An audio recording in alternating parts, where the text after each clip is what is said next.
kembali lagi di Rama TV. Hari ini kita akan mengupas sebuah video yang diunggah seseorang aktivis kemarin, video yang cukup booming di media sosial. Dan kita juga kedatangan tamu yang lain juga, dari pengurus LSM PBH, dan ini ada dari Toko Pemuda Bengkulu Selatan, dan ini adalah seorang aktivis yang mengunggah video kemarin. Baik, langsung saja kita tanya, apa sebenarnya yang terjadi dengan pengunggahan video ini? Baiklah Bang Iksan, bagaimana komentar Anda? Apa sih sebenarnya yang terjadi mengenai... Oke Bang Iqbal, terima kasih. Jadi begini, saya mengunggah video itu kemarin kaitannya dengan saya mengapresiasi ada pernyataan Pak Jokowi bahwa barang siapa yang korupsi di suasana bencana akan dihukum seumur hidup. Artinya saya apresiasi dengan itu. Ya. Kemudian saya di sisi lain, karena kaitan video itu dan saya melihat keadaan di Bengkulu Selatan ini, saya merasa prihatin Bang Iqbal. Karena apa? Ini penyakit kericuhan mengenai pembagian bansos ini kan sudah lama, sudah bertahun-tahun, itu lagi. Nah, akhirnya saya mencoba untuk menggali itu, dan di Bengkulu Selatan ini berdasarkan pengamatan saya, ya saya menduga di situ banyak penyimpangan dari segala sisi, khususnya pendataan itu. Nah, jadi itulah Bang Iqbal, kenapa? Dan saya berharap memang dengan seadanya saya mengunggah video itu, pihak kejaksaan, kepolisian, video itu bukan hanya untuk ditonton saja, bukan. Jadi gimana itu Bang? Ada tindak lanjut bahwa harapan saya penegak hukum itu menindaklanjuti. Ini kan informasi masyarakat, tindak lanjuti. Kita berani berbicara, kita siap diklarifikasi.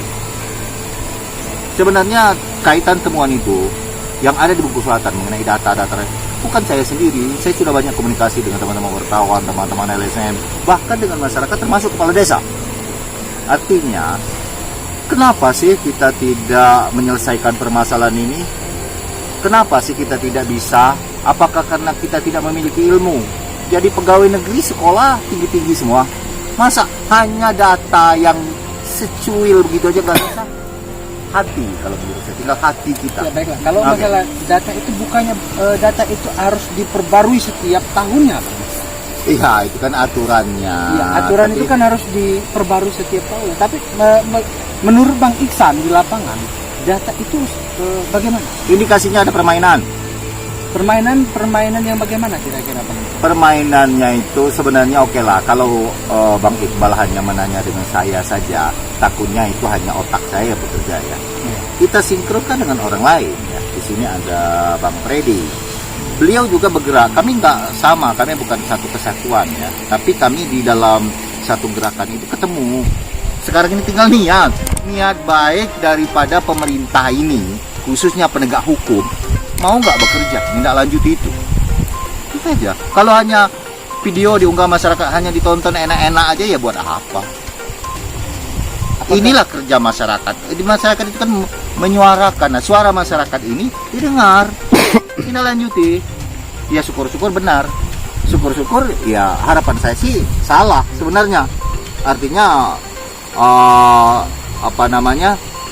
tidak terjadi. Tapi fakta di lapangan ya sangat memprihatinkan dah. Saya nggak membayangkan ya, karena apa ya? Kita sekolah tinggi-tinggi, profesor, sekolah ke Amerika, S2 ke sekolah-sekolah top. Sekarang ini pegawai negeri sipil itu sedikit mencari yang tamat SMA. Itu udah ketahui. Otak orang tamat SMA itu cukup pintar. Oke ya. Nah, apalagi kalau sarjana semua. Oke, terima kasih Bang Iksan. Nah, sekarang ini kita akan menanya sama pengurus LSM PBH, ada Bang Freddy. Bagaimana Bang Freddy terkait tanggapan Bang Freddy untuk mengenai video yang Bang Iksan unggah kemarin? Itu kan berindikasi tentang data-data dari dinas sosial yang berkenaan langsung kepada masyarakat. Bagaimana menurut pandangan Mas Bang Freddy? Yang jelas itu kan kalau memang data itu real, nyatanya dari bawah naik ke atas, dia kan nggak bakalan data itu akan tumpang tindih. Satu. Yang kedua, yang benar-benar mendapatkan bantuan itu kan sesuai dengan real fakta yang ada di lapangan. Salah satunya yang mengetahui yaitu contoh dibilang Pak Iksan tadi kan, kepala desa, RT, sampai naik kelurahan, camat, sampai ke dinas sosial. Dan disitulah Pak, kita lihat sampai sejauh mana tingkat kerja dinas sosial, baik juga tenaga honor TKSK untuk mendata masyarakat yang benar-benar menerima bantuan yang benar-benar layak. Tapi fakta nyata di lapangan yang kita dapatkan sampai saat ini, dari tahun tahun kemarin sampai detik ini, terjadinya ada juga COVID-19 ini Pak. Jadi data yang kita dapatkan itu hampir sama Pak. Data yang kita dapatkan ini malah ada yang jelas gini Pak, banyak yang sudah meninggal, ada yang juga sudah pindah domisili, dan di sini juga kayaknya yang layak dengan tidak layak tuh masih 50-50 gitu. Itu data dari mana itu Bang Freddy? Ya, data ini kita dapatkan bukti nyata Pak. Kita ambil konfirmasi dari kelurahan, kita ambil dari namanya kita lembaga Pak. Ya kan nggak harus kita kasih tahu dari mana kita dapat, yang penting ini datanya Pak. Data yang kita dapat ini dan kita cross check di lapangan, layak dengan tidak layaknya yang menerima, inilah Pak faktanya ini. Mbak yo, mereka dapat kok, yang itu enggak, padahal jauh lebih layak. Contoh misal dia punya suami, punya usaha, dalam kurung masih kuat lah untuk mencari kan? Sedangkan di sisi lain ada seorang janda yang benar-benar dapat, tahu-tahu tidak. Nah di sini kan kita lihat gimana tingkat pencarian data dinas-dinas ini. Jadi begini Bang Freddy, minta maaf. Kalau seandainya saya sebenarnya, saya sepakat dengan Bang Freddy.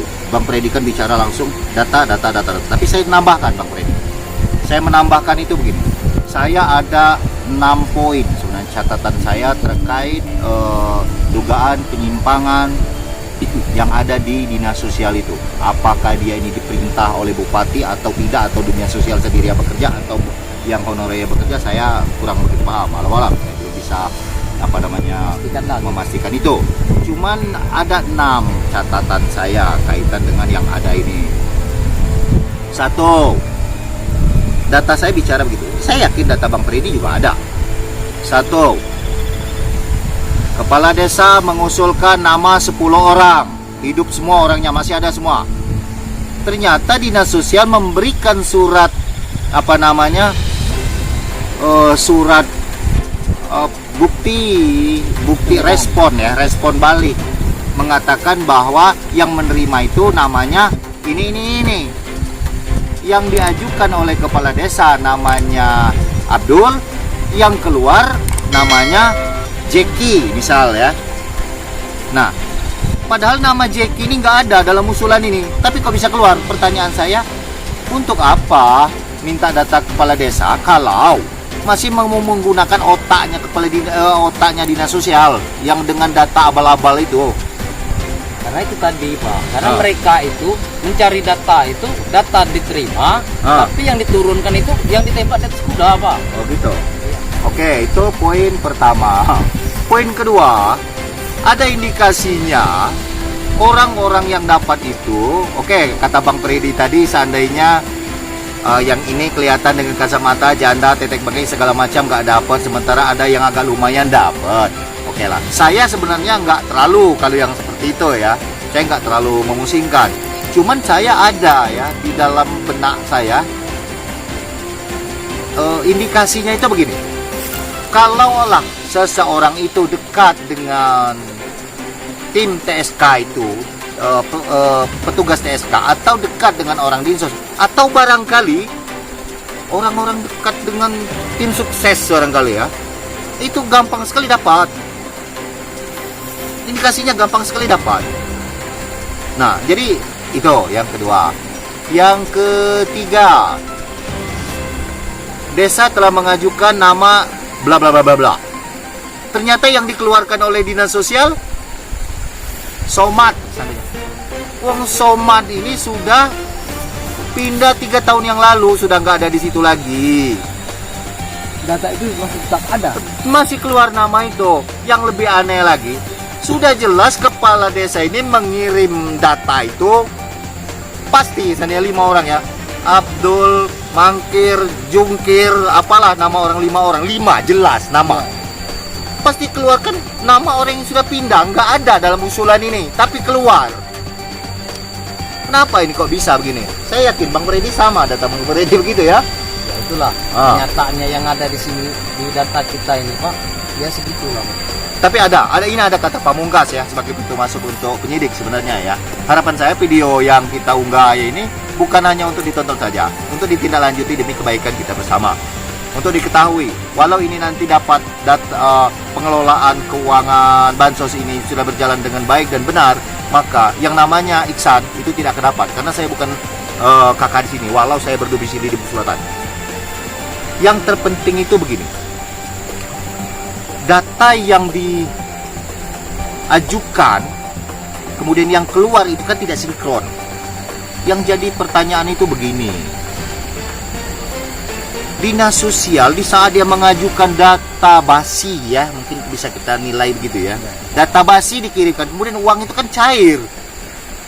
Pertanyaan saya, orang yang sudah mati namanya ini kemana lari? Siapa yang bakal Yang menerima itu kemana? Mungkinkah di Kementerian Sosial itu mendapatkan cashback, artinya uang kembali? Mungkinkah? Sementara penerima itu kalau saya nggak salah ada kartunya ya. Ada. Nah, oke lah. Mungkin bisa saja orang Allah mungkin terlalu kecil penyidik untuk menindaklanjuti itu karena dana bansos itu kecil, 600.000 atau beras 1 kilo 2 kilo. Ya kecil kalau buat satu orang. Tapi kalau kali satu kabupaten, Bengkulu Selatan ini 140 sekian desa kali sekian orang, sekian puluh ribu orang, 100 lebih ribu. Nah kalau kali sekian, ya, lumayan besar. duitnya akeh. Jangankan penyidik kepolisian, Polres, Kejaksaan, Kejati atau Kapolda, KPK sendiri kalau menurut analisisnya bisa, karena dia kaitan dengan pengelolaan keuangan itu. Kalau analisa saya, ya memang betul dana yang diindikasi ya, kita tidak menjustis apapun juga. Cuman yang jelas begini, indikasi satu titik dana yang dicurigai digelapkan itu atau yang dimainkan itu nilai kecil 600.000, tapi kali banyak. Memang kalau KPK mengejar 600.000 itu ya tidak mungkin. Tapi kalau KPK sana melihat dana bansos Bengkulu Selatan 30 miliar, yang nyampai hanya 20 miliar, artinya kan 10 miliar. Lagi kemana? KPK punya kewenangan di situ. Dari yang pantauan kami dari Pemuda, berdasarkan data yang kalian miliki, secara perjalanan pemerintah daerah, kemungkinan mereka berdasarkan merealisasikan bantuan itu berdasarkan data. Akan tetapi kemungkinan data dalam pekerjaan pendataan dari desa sampai kabupaten dan sampai ke pusat itu kan punya proses. Intinya ada tim-tim yang mendata di desa, termasuk tim itu TSSK, TKSK. Kemungkinan di dalam tim pendataan di desa itu ada yang dari PNS, pegawai negeri, mungkin itu berdasarkan honor. Dalam pendataan dari tahun 2019 ke 2020, di masa 2019 mereka mendata, kemungkinan mereka itu ada setelah tes CPNS, di samping tes CPNS. Enggak. Bang Andi, lebih baik jelas-jelas saja dah. Apa sih maksud omongan Anda itu cek tes PNS? Sekarang ini kan kita bicara data. Data ini tidak sinkron dengan fakta di lapangan. Oke. Apa sih sebenarnya? Nah, yang jelasnya mereka tim dinas sosial yang merealisasikan bantuan itu memang berdasarkan data dari tim TKSK. Yang data masuk ke dinas, mungkin bagi mereka yang ini yang sinkron, inilah yang direalisasikan. Oh begitu. Jadi menurut Bang Andi data yang ada ini nggak bermasalah barangkali begitu? Ya kemungkinan kalau menurut pantauan kami bermasalah, tapi tim ini tidak mengoreksi lagi data. Apakah yang berhak mendapat bantuan itu masih adakah atau masih tinggal di desa itu? Jadi gampang kalau masalahnya Bang Andi mengatakan mungkin mereka tidak mengkoreksi, artinya mereka lalai dengan pekerjaannya, pecatin semua itu, nggak becus bekerja itu. Jadi begini ya Bang Andi ya, maaf ya, mungkin Bang Andi mungkin dekat dengan orang-orang sana, jadi dalam kaitan ini mungkin kurang sependapat dengan kita. Kita bicara data, apa yang terjadi hari ini dan dilengkapi dengan data. Kita tidak bicara politis, kita bukan politikus. Oke, Bang Isan, oke. Jadi maksud saya itu begini. Oke lah, kita bicara lebih spesifik, kita bicara lebih teknis. Kepala desa mengajukan 10 nama, namanya jelas Abdul sampai dengan Somad. Ya. Tidak ada di situ yang diajukan itu nama JK. Tiba-tiba oleh dinas sosial yang lakukanlah pekerjaan ini sesuai dengan birokrasi pemerintahan yang ada. Selesai. Ngerti birokrasi pemerintahan yang ada. Kalau nggak ngerti, cabut. Ini Pak ASN cabut. Berarti dia tidak mengerti apa sekolah tinggi-tinggi, merugikan nasi aja itu sekolah tinggi-tinggi kalau tidak mengerti. Cerita dan bahasan isi hati Pak Isan, semoga mereka mengetahui dan mendengar jeritan masyarakat yang memang layak menerima bantuan tersebut. Nah, jadi begini Bang Andi, saya tidak memusingkan Bang Andi. Ini pribadi saya loh ya. Saya tidak terlalu memusingkan. Si A cukup mampu, tetapi dapat. Si B cukup miskin, tidak dapat. Saya pribadi tidak terlalu mengkhawatirkan itu, karena pada dasarnya yang dapat itu ya warga semua. Yang saya tidak suka itu orang mati yang dapat. Oke, orang mati yang dapat. Apakah bisa bantuan itu digilirkan pewaris? Oh begitu pertanyaannya. Iya. Ya saya juga harus. Apa memang ada aturan itu? Apa gimana? Apa yang dapat bantuan itu berdasarkan nama tersebut? Kira-kira pendapat Pak Bang Iksan gimana? Ya pasti enggak lah. Namanya seandainya yang diajukan itu namanya Badu. Wong yang nerimanya Harun. Bener gak itu? Ya enggak bener lah. Kalau yang menerima Badu, ya Badu yang menerima. Kok masa ada istilah warisan? Pewaris, Pak. Pewaris. Tolong bawa undang-undangnya ke sini, mana undang-undangnya, dasar hukumnya apa? Kalau mau itu begini, bapaknya Badu, penerima, Badu meninggal. Gitu kan? Harun yang mengambil anaknya. Ya harus ada keterangan bahwa ini Harun masih miskin. Bapaknya miskin, anaknya miskin. Dapat lagi nama Harun, boleh. Untuk diketahui ya, yang namanya data, kita ini kan canggih Pak Presiden dan ngomong-ngomong, kita ini menggunakan e-data. Tahu nggak e-data itu apa? Electronic data, e-budgeting, e-katalog, banyak macam di negara kita ini canggih. Tapi yang menjalankan ini yang apa namanya, yang wah saya nggak bisa ngomong dah. Nah jadi di sini susah sekali. Kenapa? Badu meninggal untuk diganti dengan anaknya. Usulan RT diajukan bahwa Badu meninggal diteruskan dengan anaknya namanya Harun. Selesai. Jadi data itu bagus. Berdasarkan ini ada data. Iya. Jadi begini Bang Andi, saya tidak pusing. Yang penting itu data ini bagus, rapi, tertib. Kenapa? Dari kementerian saja mengatakan 3 bulan harus upgrade data. 3 bulan katanya harus upgrade data. Bengkulu Selatan masih menggunakan tahun 2012. Pertanyaan saya, Mau apa? Kalau bukan mau nyari orang-orang mati. Oke, Tahun 2012 itu, sekarang ini tahun 2020, 8 tahun yang lalu, kali sekian ribu itu udah banyak mati orang. Kenapa Bengkulu Selatan ngotot maunya data-data lama itu? Kenapa nggak data? Pertanyaan saya, susah apa gampang pemerintah daerah itu mengumpulkan data masyarakat Bengkulu Selatan? Penting sekali, apalagi sekarang zaman canggih. Ambil WA, tag seluruh kepala desa, kumpulkan data warga miskin di desanya. Langsung rekap des. Apa susahnya? Kenapa mau ngambil lagi data itu?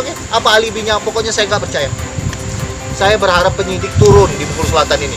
Video yang sering diunggah segala macam itu bukan untuk tontonan biasa. Tindak lanjut. Harapan saya ingat. Harapan saya Intel Kejagung turun.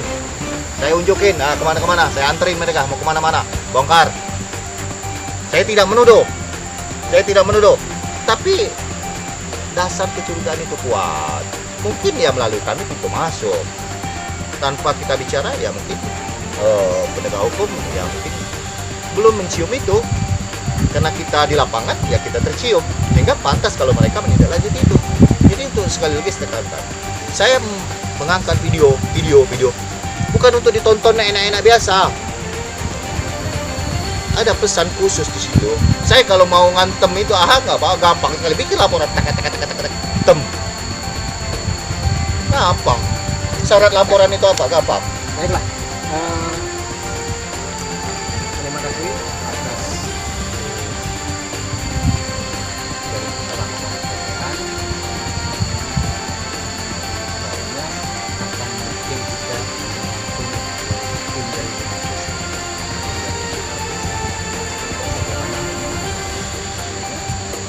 bagaimana?